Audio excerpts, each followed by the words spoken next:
Aí estamos ao vivo, mais uma vez de novo, seja bem-vindo ao Motiori Podcast, mais que palavras, transformação, coisa legal, um conteúdo original na Becast Podcasts e Multimídia, minha produtora aqui da província de Shizuoka, que é onde fica o nosso querido Monte Fuji, o suspirinho do Japão. Para você, caso não me conheça, Carlinhos Vilaronga, baiano do interior de São Paulo, olha que maravilha, né? Mistureba estrangeiro, né? Um baiano do interior de São Paulo, vivendo aqui no Japão há 20 anos, e por aqui no Motiori Podcast a gente conversa sobre assuntos do bem-estar, saúde mental, desenvolvimento pessoal, arte, cultura, educação, tudo pensando assim no desenvolvimento saudável, no bem viver da família brasileira no Japão.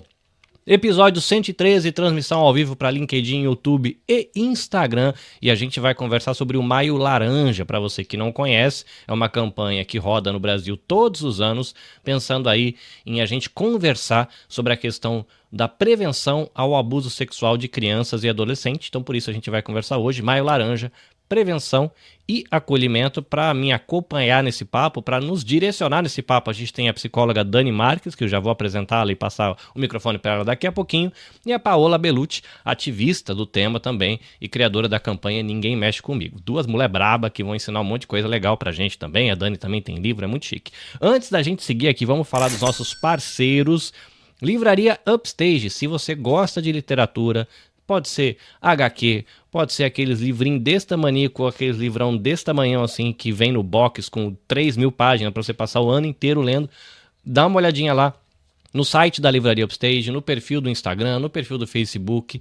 Livraria Upstage, a sua livraria brasileira no Japão. Tem muito material legal, material educacional, tem jogos também. Para quem gosta de colecionar HQ, tem HQ colecionador. Eles fazem encomenda daquilo que não está no catálogo deles. Então conversa lá, Livraria Upstage, para você ter literatura boa em português aqui no Japão. E também lembrando do nosso parceiro, a BRJP Seguros. Seguro para sua casa, seguro para o seu apartamento, seguro para sua viagem ao Brasil, seguro para sua viagem para a Europa, para as ilhas Filipinas, para Dubai, não sei para onde você vai. Se você vai viajar no Japão ou fora do Japão, tem seguro para isso, tem seguro para o seu cachorrinho, seguro para o seu gato, para o seu carro. Dá uma olhadinha, BRJP, tá na BRJP, tá seguro, dá uma conversada com o pessoal lá.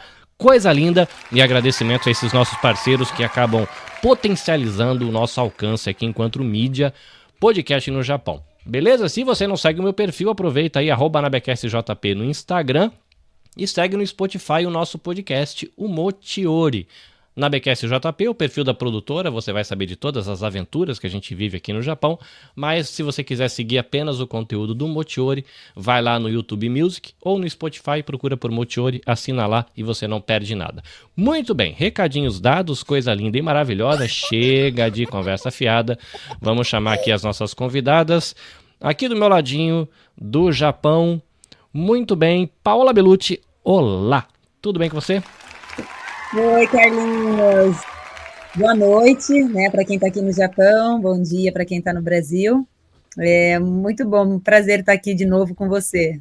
Muito bom, coisa boa. E manda um abraço aí pro filhote fofo e pro maridão que tá na correria dos estudos. Vocês já terminaram o curso de vocês ou ainda estão cursando? Como é que tá? Sim, eu já me formei, né, em 2021. Faz tempo já, foi do ano que o Hiroshi nasceu, né? E o Alessi está terminando o doutorado agora, então ainda está estudando. Beleza, maravilha, abração para ele.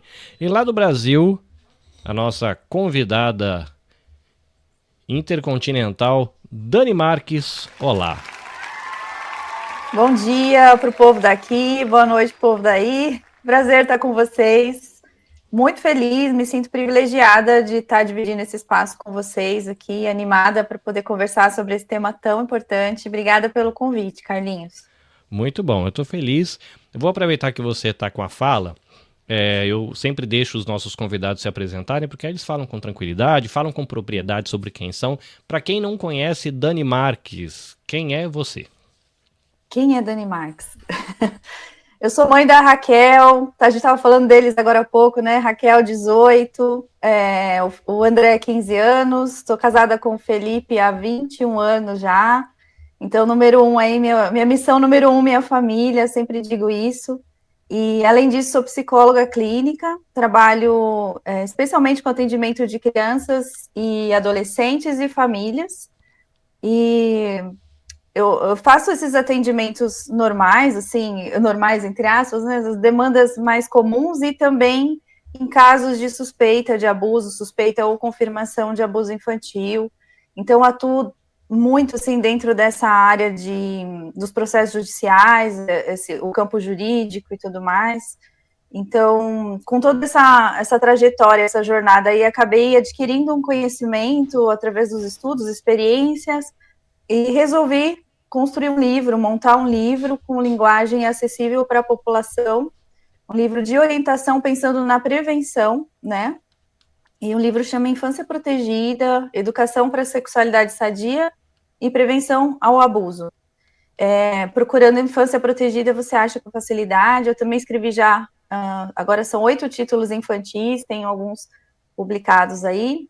E o projeto A Escola Fala também, um projeto social que cresceu um pouquinho mais no Facebook, acho que tem 130 mil participantes por lá.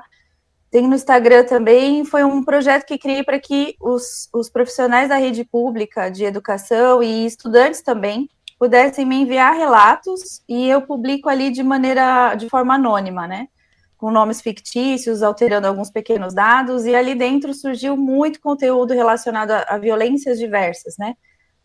Inclusive abuso. Então, tem muito conteúdo dentro desse projeto também. Acho que em resumo é isso, Carlinhos. Muito bem. Palminhas para Dani Marques. E se você quiser literatura da Dani Marques, já sabe, aproveita, dá uma ligadinha lá para Upstage, faz a sua reserva, sua encomenda, e a galera lá dá um jeitinho de trazer isso aqui para cá, para a terrinha do sol nascente. Paula Bellucci, a esposa do podcasteiro, né? É curioso, viu, Dani, que eu conheci o esposo da Paula muito tempo antes de conhecer ela. E não sabia que ela era o esposo, a esposa dele. Aí um dia ela falou assim, porque você conhece meu marido, que não sei o quê. Aí eu fico na minha cabeça aquela historinha assim, você tá doida? Que a gente se conheceu agora, como é que eu conheço teu marido? Aí depois ela argumentou e provou pra mim que quem tava errado era eu, mas muito bem. Paula Bellucci, quem é você? Pois é, o Alessi, inclusive amanhã é aniversário dele, viu, Carlinhos? Palminhas para Mr. Alessi. Muito bom, muito bom. E, bom, eu sou mãe do Hiroshi também, que tem 3 anos e 10 meses, 9 meses, algo assim.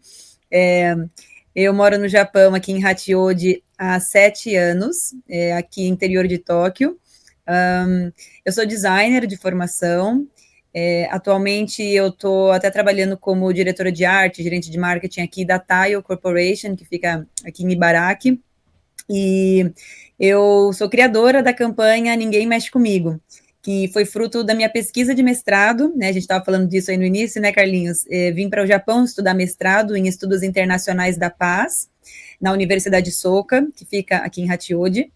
E aí, então, durante esse mestrado, que é muito focado nos objetivos do desenvolvimento sustentável da ONU, eu tinha um desejo muito grande de poder levar essa minha pesquisa, que era com foco na violência sexual contra crianças e adolescentes, queria levar isso para o mundo, não queria que ficasse apenas um artigo, né, ou uma dissertação na biblioteca da universidade.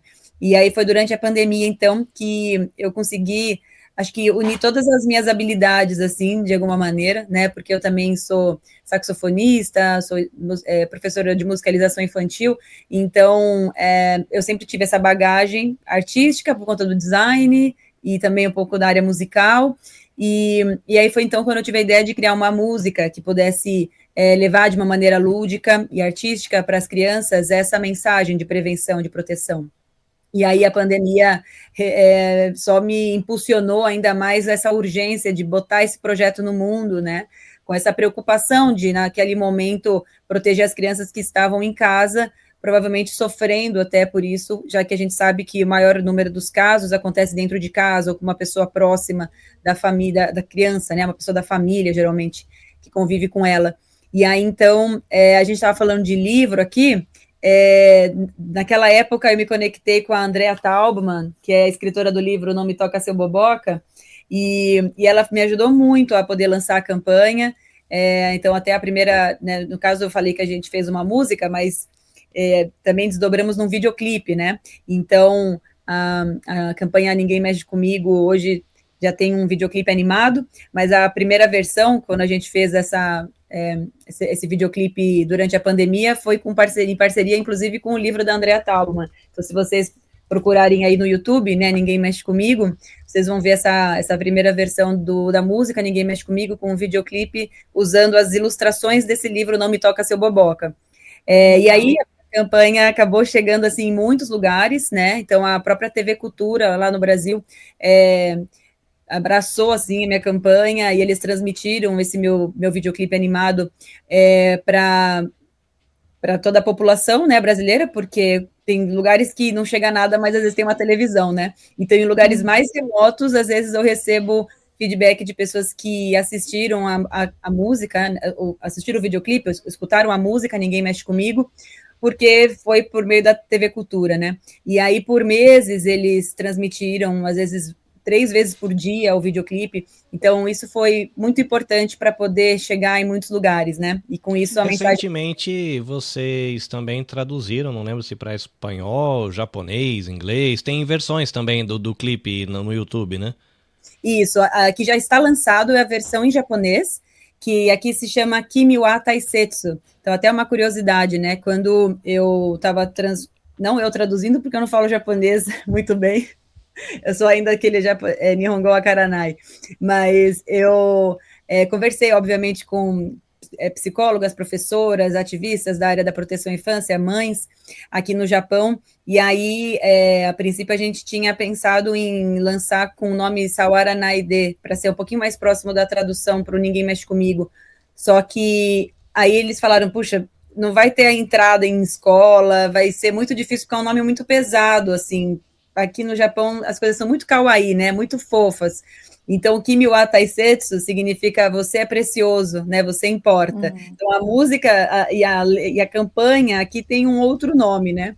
Mas tem o mesmo, assim, o princípio. E aí, então, eu consegui lançar essa música aqui em 18 de novembro de 2023, porque no Japão, o Dia Nacional, que na verdade é a data mundial de prevenção ao abuso sexual infantil, é no dia 18 de novembro. No Brasil, que é 18 de maio, por conta do caso da Araceli, enfim, então, maio laranja, né? Mas aqui no Japão é 18 de novembro. Então, aqui eu lancei nessa data, e os outros idiomas estamos para lançar. Então, agora está com o pessoal do estúdio de animação, mas os idiomas que já está pronto são inglês, alemão, francês, italiano e... falei francês, né? E o espanhol, ele não está gravado ainda, mas já está traduzido. Então, enfim, mais 5 idiomas aí estão para vir. Que maravilha, muito bom, muito bem. Palminhas para todo mundo que está envolvido aí. Muito bom. Na campanha e na divulgação. Vamos lá, meninas, o nosso desafio é pensar no Maio Laranja, nessa questão da prevenção ao abuso sexual e infantil, e depois pensar no acolhimento. Então, o primeiro cenário que eu queria propor para a gente começar a bater um papo aqui, envolver os pais, os vovôs, as vovós que vão assistir o nosso podcast ou vão ouvir no agregador de podcast, é o cenário dentro da família, né? A gente precisa conversar com as nossas crianças, com os nossos adolescentes. A gente tem muita gente que me ouve também, que é de comunidade de fé, das comunidades de fé católica, das comunidades de fé de igreja evangélica, tem a galera das religiões afro, de comunidades de, sei lá, de convivência budista, e nesses ambientes também eu acho que é necessário a gente conversar. Então a pergunta que fica né, como é que a gente começa esse tipo de diálogo, seja apresentando para o meu próprio filho no convívio da casa, num jantar, seja nesse ambiente mais de convivência sociocultural, o clube do futebol, o clube do ping-pong, o clube do origami, sei lá. Como é que a gente começa esse tipo de conversa para que seja natural? E também eu sei que acho que deve ter alguma coisa de respeitar a maturidade de cada criança, então é um pontão de interrogação que fica na cabeça da gente que é pai. Por onde a gente começa esse tipo de conversa com as nossas crianças e netos e sobrinhos, sei lá. Dani, quer começar você? Você que manda. Posso começar e depois você continua. Pode ser? De nada, O que eu costumo orientar aqui as famílias, né, no consultório, no livro também, é que assim, desde que a criança está no ventre materno, assim que nasce, ela precisa entender o valor do corpo dela. Acho que isso é o número 1, assim, ela precisa entender o quanto o corpinho dela é importante, o quanto o corpinho do outro é importante. Acho que começar por aí. Porque aí você vai, a partir daí, construindo as noções de limites, respeito, consentimento, né? E como o Carlinhos falou, isso precisa acontecer de acordo com cada faixa etária, com a linguagem da criança, né? Então, quando é muito pequenininho, a forma que o pai, a mãe, os cuidadores tocam o corpo da criança, né? A forma que eles nomeiam, como eu vou enxugar, como que eu vou trocar a roupa dessa criança, nisso você já está ensinando o valor do corpo. Então, um toque muito agressivo, se você trata o corpo da criança de qualquer maneira, você está passando. Você pode até falar que o corpo dela é importante, mas você está passando outra mensagem, né? Aquele exemplo básico de a criança está com o nariz escorrendo e o adulto chega enfiando o papel no nariz e puxando e machuca e a criança se assusta, né? Então, assim, filho, seu nariz está escorrendo, a mamãe vai passar um papelzinho, dá licença. Filho, mamãe vai colocar essa blusa em você agora, levanta os bracinhos, né? Não chegar enfiando, arrancando a roupa, né? Então, todo esse cuidado prático aí do dia a dia, na rotina, desde que a criança é pequena, acho que, número 1, a forma que você toca o corpo dessa criança, a forma que você trata essa criança, até pensando nas outras violências, né? Violência verbal, violência psicológica, todos esses cuidados aí. Então, primordial, número 1. E depois, com o tempo, ela crescendo, ela vai acabar se envolvendo em situações de briguei no parquinho, o amiguinho puxou o brinquedo, coisas normais, entre irmãos, amigos. Nesse momento, eu digo que é uma grande oportunidade para você ensinar limites, consentimento, né? Então, assim, o amiguinho mordeu. Filha, lembra que o seu corpo é muito importante? Ninguém tem autorização de machucar o seu corpo, nem você autorização de machucar o corpo de ninguém. Né? E lá no consultório, eu costumo fazer uma analogia, assim, coloco o desenho do corpinho da criança, e eu falo que em volta de todos os corpos tem uma proteção invisível, que a gente não enxerga, né? E que quando alguém machuca o nosso corpo, seja com toque ou com palavras, essa proteção é quebrada, e que a gente é invadida, né? E que a gente tem que trabalhar para que isso não aconteça, nem no nosso corpo, nem no corpo do outro, né? E depois, mais tarde, você vai trazendo, assim, nomeando partes, ensinando o que é parte íntima. Acho que eu vou passar para a Paola para ela acrescentar essa parte, pode ser? Uhum. Queria só reforçar, assim, que é realmente essa parte, né, de falar desde pequenininho, pedir licença para trocar fralda, né, é uma coisa muito importante. E aí você fala, nossa, mas a criança não está entendendo, ela tem meses, né, de vida. Sim, mas ela compreende, né, é importante que ela vai vendo, assim, que no corpo dela, ele é precioso, né? E que, mesmo que seja a mãe, que seja o pai, também o cuidadora, né? Você está indo para uma creche, ou a avó que está cuidando, a babá, que é dela, né? O corpo é dela. Então, é importante os educadores e também os cuidadores já mostrar para eles isso desde pequenininho, né? Que então eles podem permitir, né? E assim, quando eu estava lançando a campanha, a gente dialogou com muitas, até sobreviventes e educadores e mães, né? Pais que têm crianças pequenininhas e até adolescentes. E aí a gente foi vendo essa questão de adaptar a linguagem de acordo com a faixa etária, isso é muito importante, né? E entendendo a fase de desenvolvimento da criança ao mesmo tempo. Então, o que a gente percebeu da campanha é que muitas famílias nunca tinham ainda abordado essa temática, justamente com esse medo, Carlinhos, que você trouxe, é um medo muito comum das famílias. Sempre fica assim, nossa, mas e se a criança ou adolescente me perguntar alguma coisa que eu não souber responder, ou será que eu estou trazendo uma temática antes da hora, né? Mas aí quando a Dani fala que desde o ventre é importante falar sobre isso, que aí a gente pode já tirar esse mito, né, de que tem idade para falar a respeito. A idade é desde o ventre mesmo. Então, se alguém está com essa dúvida aqui ouvindo a gente, pode já tirar essa dúvida. Todo momento é momento, né?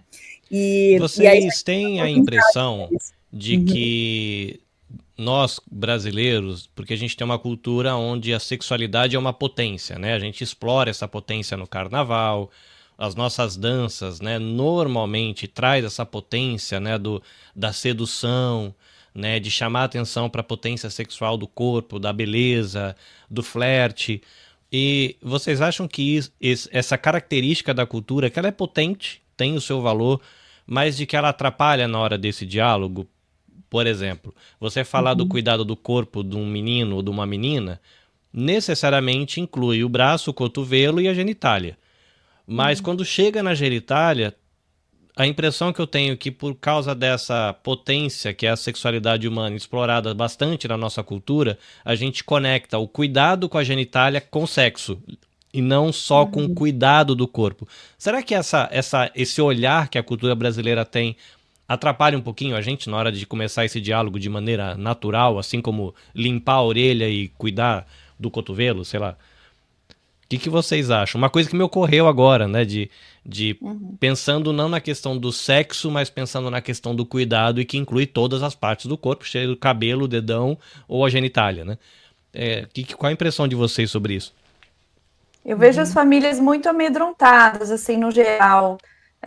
Quando você fala assim, o nome dessa parte do seu corpo é vulva, é pênis, as pessoas, meu Deus, como se eu estivesse falando uma coisa muito ruim, muito suja, muito errada, né? E a nossa história, se for estudar a nossa história, né, os nossos órgãos genitais foram conectados a uma ideia de sujo, de errado, de pecado, né, especialmente a história da igreja, e então é muito comum que as famílias, ao tomarem contato com isso, tenham essa sensação de estranhamento, é um tabu, é difícil. Então, normalmente eu até começo assim, antes de chegar na criança, com o pai e a mãe, com os avós, como é para você falar da sua genitália, de tocar nesse assunto, sabendo que é tão parte do seu corpo quanto seu nariz, seus olhos, né? Todas as partes do corpo têm nome, e a gente não tem problema em falar, esse é o nariz, a orelha, mas se você fala vulva, que é o nome verdadeiro, vagina, pênis, as pessoas ficam assustadas, né? E faz parte do processo de educação sexual sadia você ir ensinando para a criança o nome correto. Mas eu vejo muita resistência. A verdade é essa: tem ambientes e instituições que ficam muito resistentes a isso. Assim, eu não sei qual que é a experiência da Paola, mas por aqui eu tenho visto uma certa resistência. Assim, algumas pessoas muito abertas, outras mais fechadas. Perdão, Paola, de interromper seu raciocínio, é porque me ocorreu isso quando você trouxe a ênfase para o cuidado, né, do corpinho, desenvolvendo a ideia da Dani do corpinho na barriga, depois quando vai crescendo, a fralda, né, a fralda tá ali cobrindo, né, a parte da genitália, e me ocorreu isso. Perdão, pode seguir. Não, imagina, mas então, aproveitando esse gancho e trazendo uma perspectiva aqui do Japão, o que eu sinto, né, da diferença é que, de fato, no Brasil, a gente até no carnaval e etc., existe uma exposição dos corpos maior comparado aqui ao Japão, né? Temos até de vestimenta, só que aqui a gente tem a cultura do onsen, né? Que são justamente esses banhos públicos ou banhos que são compartilhados, que as pessoas ficam nus, né? Lógico, homem com homem, mulher com mulher, mas você tem uma naturalidade em ver o corpo de uma outra mulher ou de um outro homem, se você é um menino, e que não tem esse olhar tão sexualizado, né? Consegue ter um olhar mais natural, tipo, legal, as pessoas nem ficam reparando e olhando na parte íntima do outro. Nunca tinha feito essa associação com corpos expostos no carnaval com o corpo exposto no onsen, que inclusive tem em alguns contextos o onsen misto, né? Onde a família inteira entra e todas as famílias estão ali, realmente não tem, né, esse olhar sexualizado para nudez, né? Curioso, nunca tinha feito esse paralelo. E eu acho que, assim, e eu não estou dizendo também que aqui no Japão tem menos abuso sexual, porque o onsen não é nesses lugares. Acho que teria que fazer, não sei se já existe uma pesquisa que mostra talvez essa relação, né, do que o onsen tem com o abuso sexual. Mas eu acho que nesse lugar de olhar para o corpo de uma maneira mais natural, as partes íntimas, eu acho que aqui no Japão acaba sendo mais saudável nesse sentido. Porque no Brasil é muito interessante, né? A gente, como eu falei, do carnaval, tampa absolutamente só, às vezes, um pedacinho ali da parte íntima, todo o resto tá sendo exposto, mas não pode, né, mostrar tudo. Então, então já fica essa questão muito mais sexualizada, né? E aí fica um tabu muito grande também, e esse tabu atrapalha nessas conversas sobre o corpo, né? Porque tem todo esse olhar assim sobre o corpo que é muito, como eu posso dizer, eu acho que até essa questão do termo educação sexual vem carregado de preconceitos e vem carregado de desinformação mesmo, né? Então, acho que até trazendo um gancho sobre isso, a campanha Ninguém Mexe Comigo, a gente usa o termo educação autoprotetiva, ao invés de educação sexual, apesar de estar, obviamente, dentro desse grande guarda-chuva da educação sexual, é mais uma forma de você conseguir driblar esses preconceitos, já que a gente está falando de tabu e de desinformação.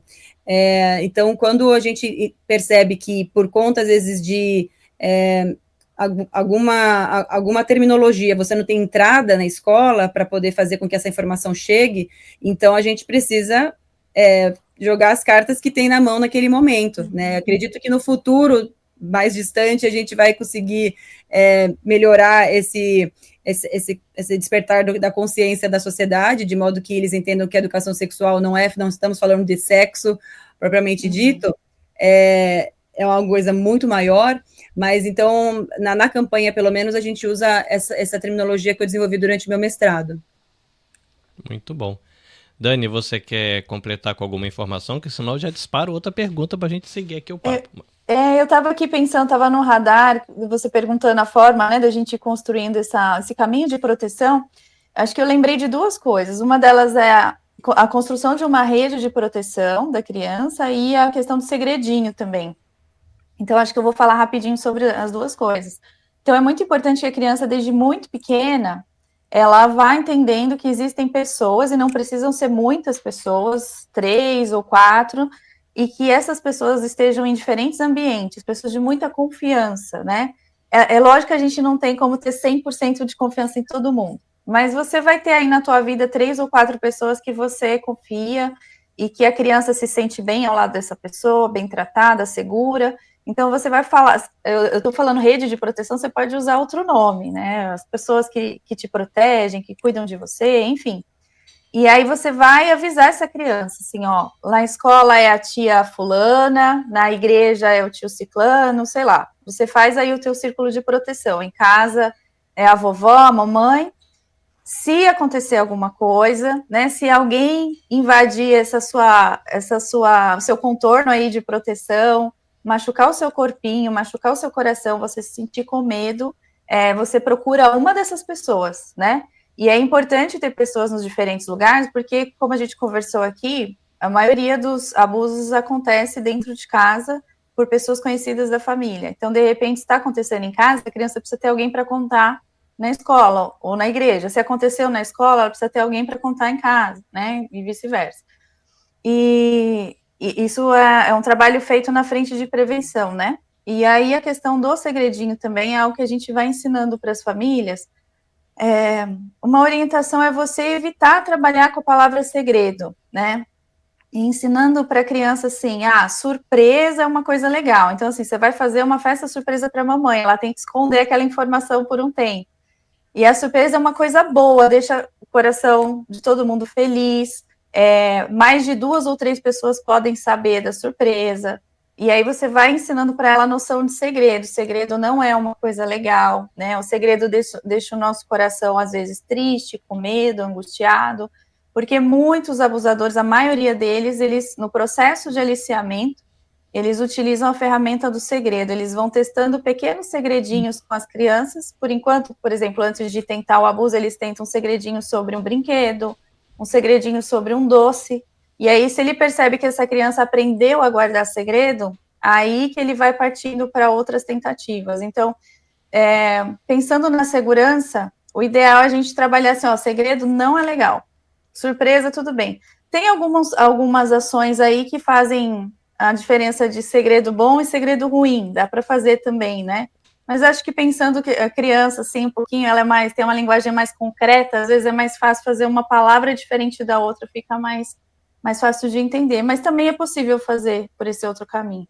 Mas foi algo que me ocorreu agora também, Carlinhos, pensando nessa frente de prevenção. Legal. Falando nessa questão da prevenção e do cuidado com o corpo, a Jamile lá do Amor que Transforma Tudo, que importante essa colocação, enquanto vocês falavam do cuidado com o corpo. Eu sempre conversei com os meus filhos sobre esse cuidado com o corpo deles e com o cuidado com do corpo, né, dos outros. Isso é interessante. Muito bem, participação aqui no Instagram, e o Felipe tá mandando boa noite, gente. Olá, Felipe, legal ter você com a gente aqui no YouTube. Bom, a gente conversou um pouquinho aqui sobre essa camada de trazer naturalidade para esse diálogo, algumas dicas práticas em questão de aproveitar momentos como hora do banho, trocar camiseta, trocar fralda, limpar o nariz, para reforçar a ideia do cuidado com o corpo. A gente trouxe esse conceito que dá para a gente ensinar da proteção invisível, que tem que estar inteira, não pode estar quebrada. A rede de cuidadores ou apoiadores ou, sei lá, amados, enfim, escolhe o nome bonito aí, a rede de apoio, 3, 4 pessoas para ajudar a gente. Mas e nas situações onde a gente precisa ser intencional, né? Essa questão da relação com o filho, muitas vezes isso é natural, acontece no cotidiano, mas existem situações na escola ou momentos como o próprio Maio Laranja, né? É um período do ano onde leva a termos ações intencionais. Como é que a gente começa, como é que a gente propõe esse tipo de diálogo nesse outro contexto? Onde a gente está vendo uma propaganda na TV sobre o Maio Laranja e a gente intencionalmente vai falar da questão da proteção do próprio corpo e da questão do abuso. É uma questão muito mais direcionada, não é só sobre agressão física, mas é sobre a questão sexual. Ou como apresenta isso na escola, ou como apresenta isso no contexto das reuniões de associações religiosas. Como é que a gente começa esse diálogo quando quer ser intencional na questão do abuso sexual mesmo, tanto para criança para adolescentes? Há dicas práticas, abordagens, estratégias? Diga, Paola, levantou a mãozinha, ganhou. Que eu super iria fazer esse gancho da sua pergunta com o anterior que a Dani estava falando sobre a questão do segredo, né? Porque essa já é uma estratégia bem bacana para poder levar para as crianças, ensinando a diferença de segredo bom, segredo ruim, ou já falando que segredo nunca é bom, se tem algo é surpresa e poder diferenciar isso. E na campanha a gente justamente fala essa parte também do segredo, mas uma outra coisa que já é uma dica prática para abordar com as crianças é a diferença de carinho de verdade e carinho de mentira. É assim que a gente também diferencia os dois, e eu acho sempre muito legal trazer essa questão do carinho, porque geralmente o abuso sexual ele vem disfarçado de carinho, né? Então, por ser uma pessoa próxima da família, então, se ele já chegar com essas imagens que tem no Google, se você digita abuso sexual infantil no Google, vai aparecer a criança com o olho roxo, chorando, e geralmente não é exatamente essa cena, né, até porque o olho roxo seria a violência física, né, e o abuso sexual, ele é tão estigmatizado porque ele não aparece, geralmente, né, evidências físicas, então é mais difícil da criança entender que ela está passando por uma violência, é difícil dela conseguir com que alguém acredite nela, porque ninguém está vendo, né, as pessoas acreditam mais naquilo que é físico. Então, o carinho, mostrar que existe carinhos que também não são de verdade, é muito importante. E que esse carinho, inclusive, pode vir de uma pessoa próxima, que é para a criança, então, observar mais o que ela está sentindo, né? Que é justamente identificar esses comportamentos suspeitos, comportamentos estranhos de pessoas próximas, porque aí não te deixa tão vulnerável, já que até uma pessoa próxima pode fazer algo ruim com você. Então, trazendo mais no prático, né? O que seria esse carinho de verdade? Vamos começar o carinho de verdade. Um carinho de verdade é quando não é um carinho forçado, é um carinho que não dói, é um carinho que você se sente respeitado, você se sente feliz e animado depois que você recebe esse carinho, você fica com vontade de receber mais, pode ser isso é muito importante, pode ser feito na frente de todo mundo, né? Então, que exemplo que a gente pode trazer? Um abraço da professora quando você chega na escola, é um abraço de feliz aniversário, é um beijo na bochecha se você desejar, na frente de outras pessoas, né, quando você chega, às vezes, num ambiente, e que também tá tudo bem você falar que você não quer receber esse beijo na bochecha, né, que é muito importante os pais também saberem que se a criança falar que não quer, ótimo que ela tá falando que não quer, porque ela já tem noção de espaço e que o corpo é dela e que ela pode falar não e tá tudo bem. Paola, só segura aí, não interrompa o seu raciocínio, não, segura aí. Para quem não assistiu o episódio anterior, eu conversei com o Ian Balesteiros, do Instituto Casa da Palavra, que promove grupos reflexivos com homens, em especial homens autores de violência, mas também extrapola, e eu chamei ele para a gente conversar sobre Maio Laranja para meninos. Né? Essa questão da gente se entender, conseguir aprender a olhar os nossos sentimentos, que os homens não fazem isso muito bem. Depois o que você sente as coisas, como é que você vai direcionar, o limite do corpo do outro, que era para fazer um link com esse episódio aqui, né? Normalmente quando a gente vê estatística, é muito comum o pêndulo do agressor tá mais pro sexo masculino do que pro feminino, ainda que aconteça. Então a gente parou vamos propor uma reflexão sobre nós homens se olhar e por que a gente age do jeito que age e por que acaba desembocando numa relação dessa ruim. E eu toquei nesse assunto de que é muito comum, pelo menos foi a minha experiência familiar, onde os meus pais ensinaram que ser educado era você ceder ao abraço, ceder ao beijo, fazer o cumprimento de mão, sentar no colo do tio, da tia, do avô, da avó, e com a intenção de criar uma criança educada, se rompia esse limite de inconscientemente, meio que planta na cabeça da gente enquanto é criança, nesse contexto, que foi a minha experiência, quando eu não quero um determinado carinho, o sentimento que tem que estar no meu coração não é de tudo bem, eu posso escolher essa opção. O sentimento que brota no coração no contexto que eu vivi é de eu não estou gostando desse carinho, eu não quero esse carinho, mas o que eu devo sentir é culpa porque eu estou fazendo uma coisa, porque eu sou uma pessoa que não é educada quando eu faço isso. E aí eu nunca tinha pensado como isso é uma informação truncada quando você tenta falar de proteção e do próprio corpo na questão da sexualidade, porque você plantou no coração do pequeno e da pequena de que um toque que você não quer, você tem que aceitar, porque é uma pessoa grande que está te tocando, então aceite, porque senão você é uma criança mal educada. E é uma associação ruim. Perdão, pode seguir. Não, e é muito importante você trazer isso, porque é um lance da obediência, né? Eu preciso ser obediente, só que essa obediência pode te deixar vulnerável diante de uma situação de abuso. E aí a música Ninguém Mexe Comigo tem vários trechos que combate essa lógica. Então, uma delas, que é uma das minhas favoritas, é: não é todo adulto que faz sempre certo tudo, todo tempo. Ou seja, não é todo adulto que faz sempre certo tudo. Ou seja, até uma pessoa muito próxima, né, que pediu, você falou a questão do avô, né, de sentar no colo, isso daí a gente tem vários relatos, né, de pessoas que já falaram, puxa, eu não estava feliz em sentar no colo do Papai Noel, não estava feliz em sentar no colo do meu avô, e no final das contas passava por situação de abuso, só que ninguém, né, desconfiava daquela pessoa. Então é muito importante trazer essa lógica para quem é do ciclo já de confiança da família, mas tem mais um ponto que eu ia trazer como último item aqui dos exemplos que eu estava falando, do abraço, do beijo na bochecha. Um deles é também o toque do médico quando vai examinar o corpo, né, da criança. Então, eu estava falando de carinho, mas o médico não faz carinho. Aí aqui a gente pode falar mais a questão do toque do sim, toque do não, né? A gente já ouviu vários relatos também de criança ter sido abusada sendo examinada, por exemplo. Então, é muito importante dizer que um médico, um profissional da saúde, pode precisar tocar nas suas partes íntimas, mas tem que ser sempre acompanhado de um responsável e tem que ser sempre rapidinho para passar um remedinho, para fazer coisa do tipo, assim, sabe?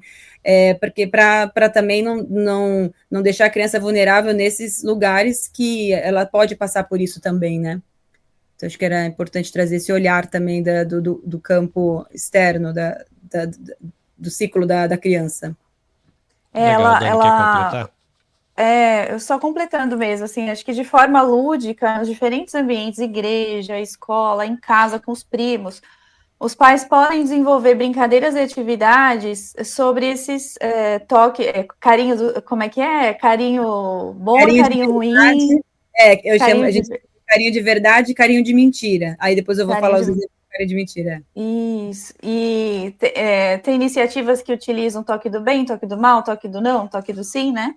Mas pensando no toque do sim, no toque do bem, carinho de verdade, assim, todo mundo pode ver, acho que isso é o tripé, né? Todo mundo pode ver, todo mundo pode saber, e o seu coração fica leve, tranquilo e feliz. Acho que a criança, pensando nessas três coisas, né? Porque aí o toque ruim é o contrário, ele precisa de segredo, ele é escondido, deixa o seu coração angustiado.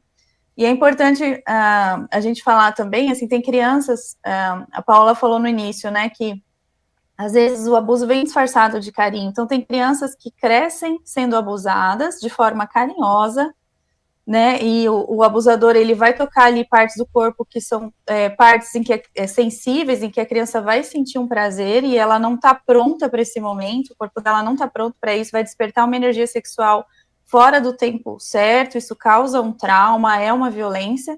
Só que na cabecinha dela, muitas crianças, em muitos relatos, no mundo inteiro, dizem assim: eu achei que todo mundo recebia esse carinho, né? Na cabecinha da criança, assim, eu achei que todas as crianças recebiam esse carinho do papai, do vovô. Então ela nem questiona, ela nem pensa assim, nossa, será que isso é errado, isso é abuso? Porque acontece sem dor, desde sempre.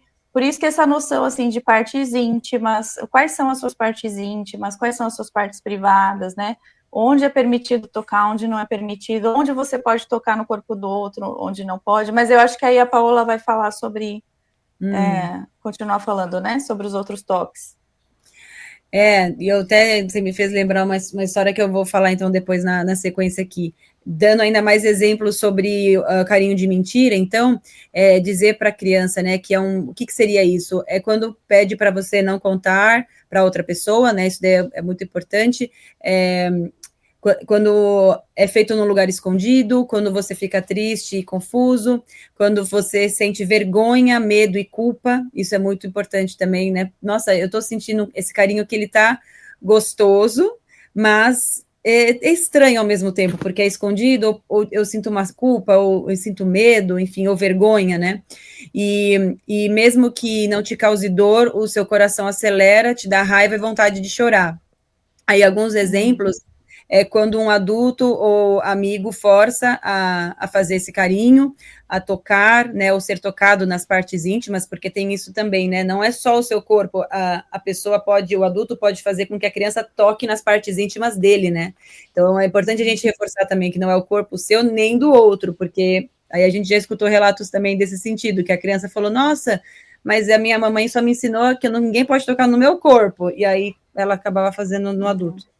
E brincadeiras que machucam também, né? É um ponto aqui para sempre trazer para a criança. E aí, a gente estava falando sobre, até existem mulheres que são abusadoras, né? Eu já ouvi um relato que teve hoje é adulto, né? Mas quando ele era criança, desde a memória de sempre, assim, desde bebê, desde muito pequeno, ele sempre dormia com a mãe, e a mãe ficava estimulando o pênis dele, né? Ficava fazendo masturbação. E então ele achava que aquilo era normal, era até a forma como ele encontrou de acalmar, né? Para dormir. Então, imagina, a vida inteira, muitos anos, ele dormia com a mãe masturbando ele. Até que só quando já era adolescente que ele foi entender que aquilo não era normal, que não era assim que se fazia dormir, ou que... Então ele pegou toda essa versão da mãe, né? Obviamente, e só que assim, só o fato de achar que aquilo era normal, então ele não questionava isso, né? E aí, imagina o quanto de trauma que não causou até a vida adulta, né? E aí eu acho que esse é o ponto que depois entra, que aqui o tema hoje da live é prevenção e acolhimento, né? Já pensando nessas pessoas que passaram por isso. Legal, Carlinhos, eu ia provocar... Pois não. Acho que só para fechar, lembrar que também existe abuso sem toque, né? Então, a criança também precisa entender que, às vezes, assim, o adulto ficar observando ela nua para fins sexuais, né? Tirar foto, expor a criança a material pornográfico, tudo isso também é violência sexual, né? Então, por isso essa noção é importante, de forma muito lúdica, com linguagem apropriada, ensinando para a criança que existem partes íntimas, partes privadas, quais são, o que pode, o que não pode fazer, para ela entender, isso aqui não é legal, isso é abuso, né? E devagarinho você vai entendendo. Para quem que eu posso contar? Se alguém fez comigo, para quem que eu posso contar? E fortalecendo a criança nesse sentido. Legal. E aqui a gente chega nesse outro cenário, né, que a gente está pensando em apresentar de maneira natural, para que tenha, né, uma questão de autocuidado e de entender um pouco essa questão da educação sexual. A gente pensou no cenário onde a gente intencionalmente provoca esses diálogos já esperando tocar nesse assunto. Né? Às vezes pode surgir de maneira natural e a gente traz esse assunto e tem aqueles ambientes e contextos onde a gente propõe justamente para chegar nesse assunto. E eventualmente vai surgir esse assunto. Aí a pergunta é, né, que às vezes a gente brinca que a gente vai cutucar onça com vara curta. Né? Você cutuca e aí de repente o assunto surge. E aí você não sabe o que faz com ele. Então, como é que acolhe, né? Se você, de repente, colocou esse assunto na mesa, seja na associação religiosa, na escola, no trabalho, em casa, no encontro familiar, e de repente, blum, a criança ou adolescente joga esse pacote com essa informação de sim, eu sei o que é isso porque estou vivendo isso, e você acabou de falar, e eu tenho isso aí que você está falando aí, né, quando é, por exemplo, a música, né, isso que fala na música fazem comigo ali, né, e aí, o que a gente faz quando essa informação cai na mesa, assim, pluf? Diga aí, Dani, você que é a psicóloga. Esse ano mesmo, em fevereiro, vou dar um exemplo para começar o raciocínio. Eu atendi o caso de uma criança em um acampamento de carnaval para crianças. Uma das palestrantes lá, num dos dias, fez palestra sobre toque bom, toque ruim, o que é parte íntima, e falou, se alguém precisar conversar no final da palestra, vem com a tia fulana, tia ciclana. Essas tias estavam preparadas para isso. E umas 3 ou 4 crianças vieram trazer relatos. Uma delas chegou no meu consultório, né? E depois, com a abordagem lá, a gente descobriu que ela há muitos anos estava sendo abusada pelo tio que morava na mesma casa lá, e depois, aos poucos, a gente descobriu que esse tio abusava das primas, das mães dessas crianças, abusou durante a vida delas. Hoje ele está preso. A gente trabalhou no processo judicial, não é sempre que prende, mas dessa vez ele acabou confessando, no fim das contas. Mas você percebe o poder, a potência que tem numa palestra no acampamento de crianças, né? A gente fez um desmonte de uma família inteira ali, né? Uma família inteira de mulheres abusadas, né? Então, quando a criança chega, eu acho que o principal é acolhimento carinhoso, obrigada por você ter confiado para contar, né? Me contar. Eu acredito em você, né? Porque a criança, no geral, vem no histórico de que as pessoas não acreditam, o abusador fala, ninguém vai acreditar, ninguém acredita em criança. A gente cresce em uma sociedade que desvaloriza a voz da criança, desmerece, né? Nada do que a criança fala tem muito valor. É coisa de criança, besteira, né? Então a criança já cresce entendendo que o que ela fala não tem muito valor. Então, assim, eu acredito no que você está falando e eu vou te ajudar a te proteger. Eu acho que essas coisas principais. E uma delas é, você não é culpada por isso. Você é só uma criança, a culpa não é sua. Quando essas coisas acontecem, 100% das vezes a culpa é do abusador. Nunca é da criança, nem do adolescente, né? E aí, a minha sugestão é tentar evitar ao máximo, fazer com que a criança fique repetindo esse relato, porque isso é caracterizado como uma nova violência, né? O cérebro da criança vive aquilo como se fosse uma nova violência cada vez que ela precisa relatar de novo. Então, lá no consultório eu tenho um protocolo lá, documento para autorizar a gravação, eu faço a gravação da sessão, porque aí se precisa enviar para o judiciário e tudo mais, evita da criança ficar repetindo, né? Mas eu sei que no cotidiano é um pouquinho difícil, mas se você conseguir se organizar para colocar um gravadorzinho escondido na hora que for conversar com a criança, no sentido de proteção, né, de evitar que ela tenha que ficar repetindo aquele relato muitas vezes. Então, ela se sentir acolhida, amada, protegida, acreditaram no que eu falei, em seguida, a sugestão é você buscar profissionais especializados aí que possam te ajudar, né, com o caso e o prosseguimento dessa parte de denúncia. A denúncia sempre deve ser feita, né, a nossa lei fala assim, não precisa provas, pelo menos a lei brasileira, eu não sei como é que funciona por aí. Aqui basta a suspeita, você tem o dever de denunciar se você suspeita, é dever, né, não é que você pode ou não pode, você tem que. E aí você pode fazer denúncia anônima aqui no Brasil, né, você não precisa se preocupar se alguém vai ficar sabendo. Mas eu não sei como é que é, vocês podem falar como é que funciona a lei por aí também, né? Você tem essa informação, Paula? Mais ou menos, tá? A minha pesquisa também foi focada no Brasil, mas aí aqui eu vou falar já um pouco da campanha Ninguém Mexe Comigo, quando a gente decidiu colocar o número de denúncia na música, para justamente poder levar essa informação e da importância de você levar isso para os órgãos competentes, né? Então, no Brasil, a gente tem o Disque 100, então a música trouxe esse número para a letra, e aqui no Japão diz que 189. Então, também tem um órgão responsável para isso, enfim, também é anônimo, e aqui é importante, da mesma forma, levar isso para o judiciário, né? Só que a gente sabe que a maioria das famílias preferem deixar isso dentro da própria família, né? Aqui no Japão é muito forte a questão da reputação, é um valor muito forte para a cultura japonesa, então acaba sendo um escândalo, né? Uma vergonha se a família acabar sendo descoberta, né? E aí o pacto do silêncio acaba sendo gigantesco aqui. Então, no Brasil também, mas aqui no Japão isso é muito forte.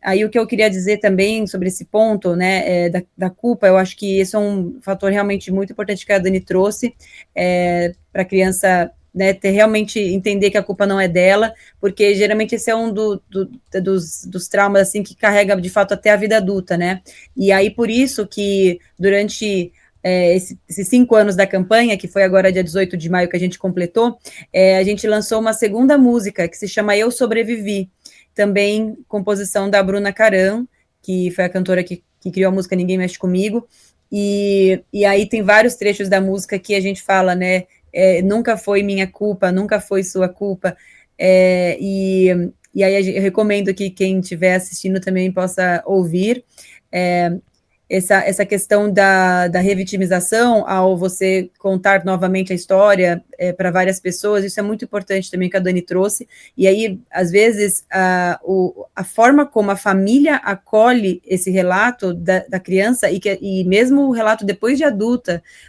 às vezes isso pode ser um segundo trauma, porque achava que a sobrevivente achava que, né, receberia algum tipo de acolhimento da família, mas às vezes escuta frases que só pioram a situação, né? Tipo, nossa, mas por que você não me contou isso antes? Ou, mas isso aí só foi uma passada de mão. Mas aí nem foi tão grave assim. Quem vive de passado é museu.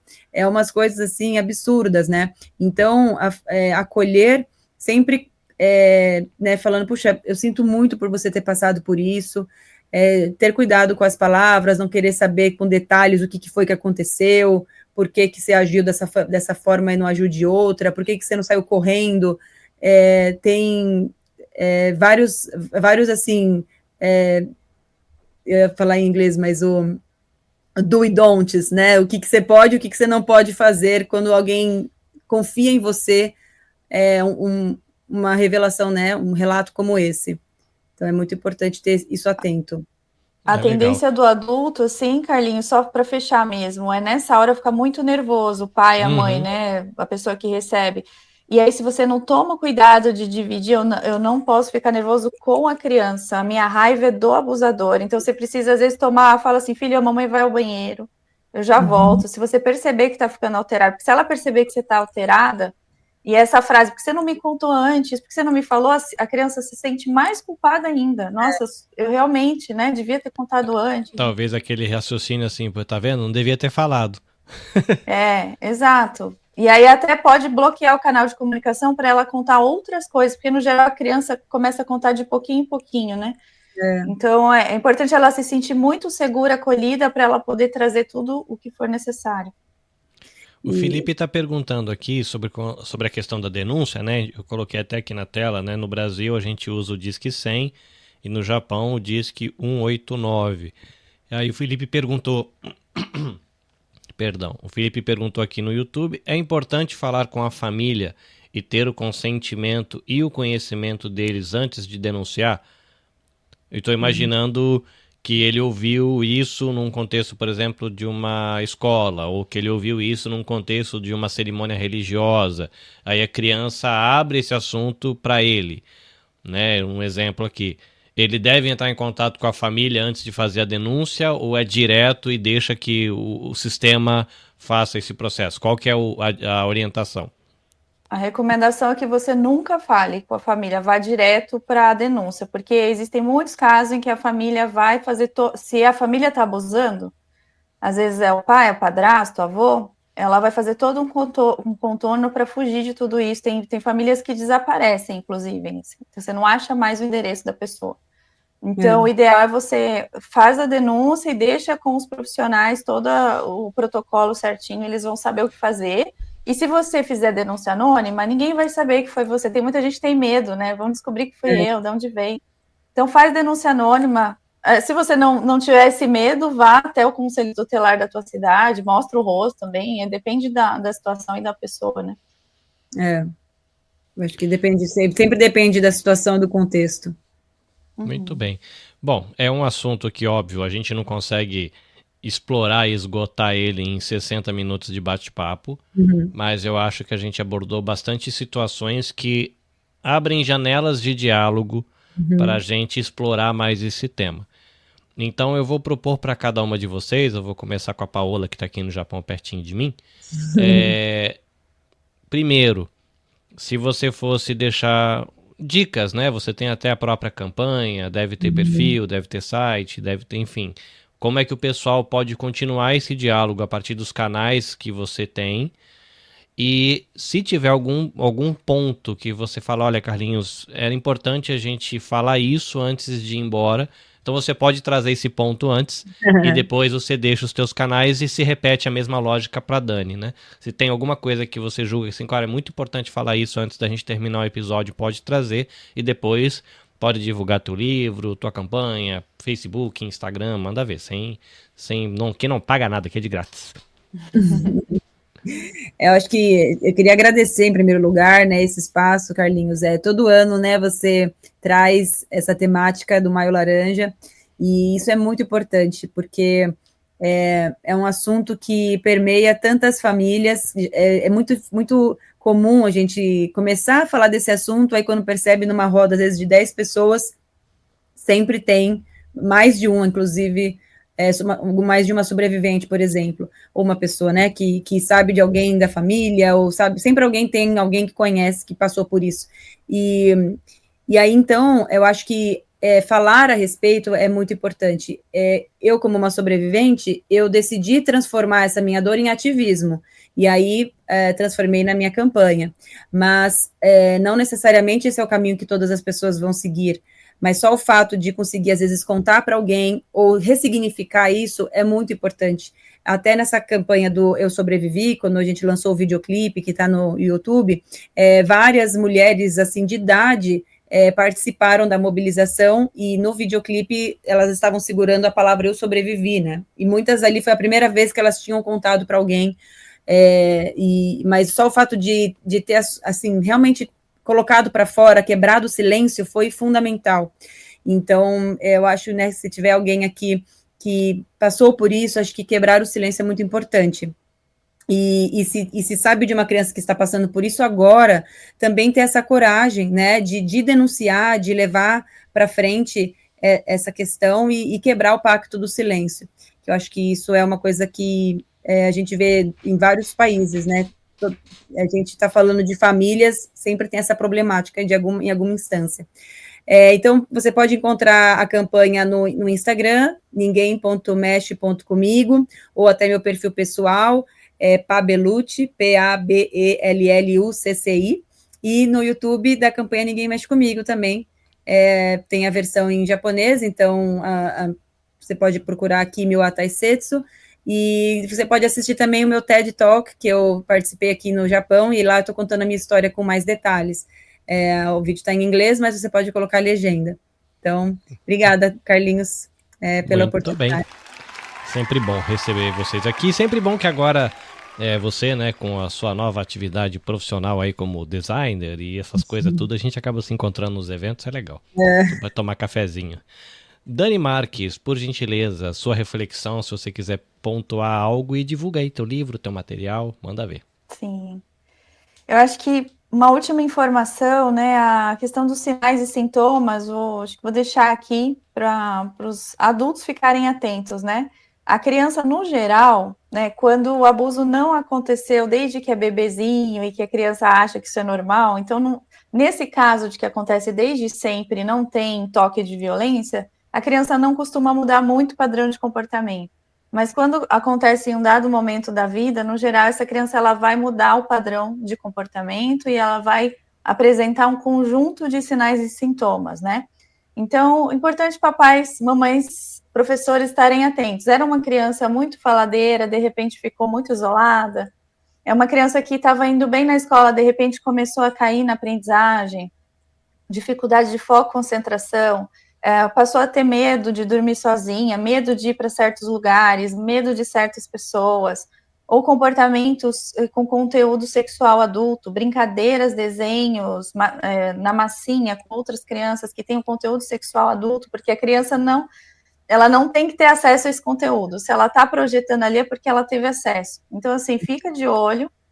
E, havendo suspeita, corre atrás de profissionais. Se você não se sente preparado para isso, sempre tem algum canto aí, algum profissional que pode te ajudar, te orientar. Então, eu acho que esse cuidado, essa atenção. O livro que eu escrevi foi pensando nisso, né, para dar um chão, um suporte para pais, mães, tutores, profissionais da saúde e da infância. É uma cartilha muito didático, com linguagem muito leve, acessível. Foi o que eu pensei, não adianta a gente aqui estudando só essa linguagem acadêmica, a gente precisa levar esse conteúdo para a população, né? Então, o livro Infância Protegida, você digitando na internet Infância Protegida, editora W4 Editora, você acha com facilidade, tá bom? E eu falo bastante sobre isso nas minhas redes também, Dani Marques Psi, eu acho que está escrito aí, Dani Marques _Psi. Esse ano me aventurei no canal no YouTube, tenho falado por lá também, não é muito minha área, mas estou tentando. Também @DaniMarques _Psi, tem coisa acontecendo por lá também. E agradeço a oportunidade, foi muito bom estar aqui com vocês, conhecer a Paola também, obrigada. Muito bem, estendendo a rede de conexões, Paola Bellucci, com 2 L's e 2 C's, @ninguém.mexe.comigo. Psicóloga Dani Marques, @Dani Marques com S, _ ou _ psi. Muito bem, é isso. Maio Laranja, prevenção e acolhimento. Uma equipe disciplinada aqui. A gente se comprometeu a falar 60 minutos, 63 minutos estamos aterrissando esse aviãozinho. Bom demais. Reforçando aqui os agradecimentos.